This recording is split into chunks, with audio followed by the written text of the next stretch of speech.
There are many places you might expect to find darkness, to find evil residing in. But the most unexpected of places can be a hideaway for such things. Even an English country church. I disliked St. Mary's Church, Luttington, the moment I first cast my eyes upon it. I had no good reason to, however. It nestled within the beautiful Severn Valley, and the Norman-built church had some rather attractive and appealing lines in architectural terms, the late December snow now highlighting those attributes rather beautifully. So I really should have taken a liking to the place. I did not. "This window, Mr. Rowe," said the stooped Reverend Livesey, pointing to the south side of the church beyond the front line of pews, and the glazed stained glass window set above it. Confusion gripped me. "But it's not broken," I replied. Indeed. Please replace it, Mr. Rowe, as we agreed on the telephone." "With plain glass?"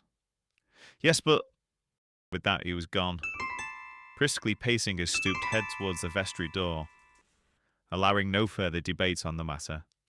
Perplexed, I set about my task. As I chiselled out the moulding, holding the glass, I studied the scene portrayed within it.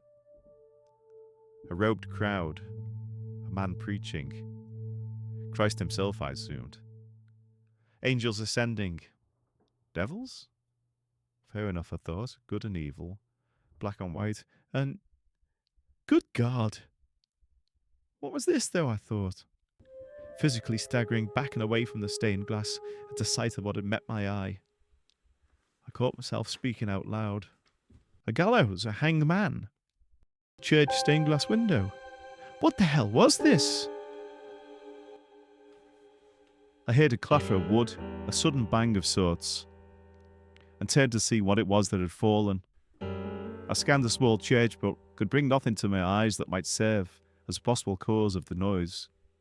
I returned my attention to the glazed scene, taking more the figures portrayed there. A pond. The woman hands tied, being cast deep into the pond. Beautiful faces among the gathered crowd. Good God! What was this damn scene? I retreated to the graveyard and lit a cigarette, avoiding as best I could the curious, unsettling and perhaps disapproving stare of the Reverend Livesey, as seen through the rectory window. I was glad to be away, temporarily at least, from the inside of that place. Joyously almost.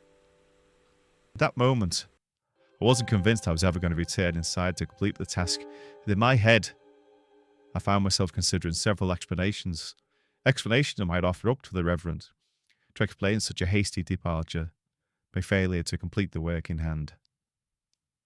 That said, of course, the fee. Well, it was income I could really do with at that moment. Christmas was 3 days away, and a present list as long as an arm lay in my jacket pocket, presently draped over the pew end. And a much-loved young boy, well, he was counting to sleep until Christmas Day each evening now. Oh.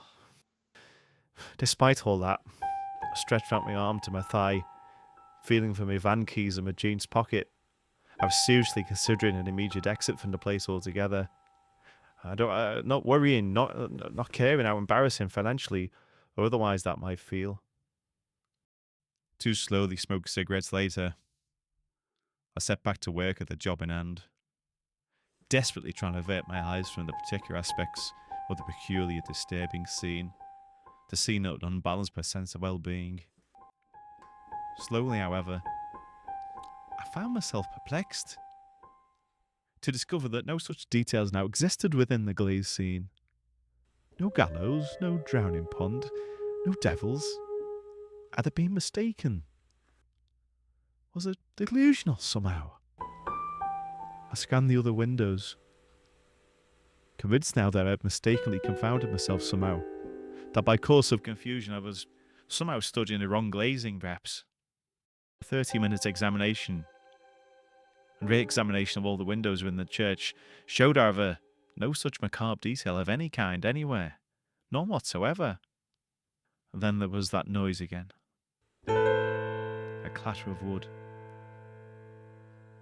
Reverend Livesey met me at the door as I left later after 3 hours' work, completed in half that time. "Can I inquire, how will you dispose of the old glass?" he asked. "Well, the local recycle point, I suppose," I replied, having not even previously considered the matter. "I see. Good. Excellent." After a moment's hesitation, he continued, "You won't take it home with you, will you, Mr. Rowe? At any point at all?" "No," I replied, somewhat confused at the direction and purpose of his question. As I proceeded down and away from the church via Gallowgate Lane, passing the village green and its pond, it occurred to me that the recycling centre would be closed by the time I passed it there. And besides, I needed to be home before the dark moved in.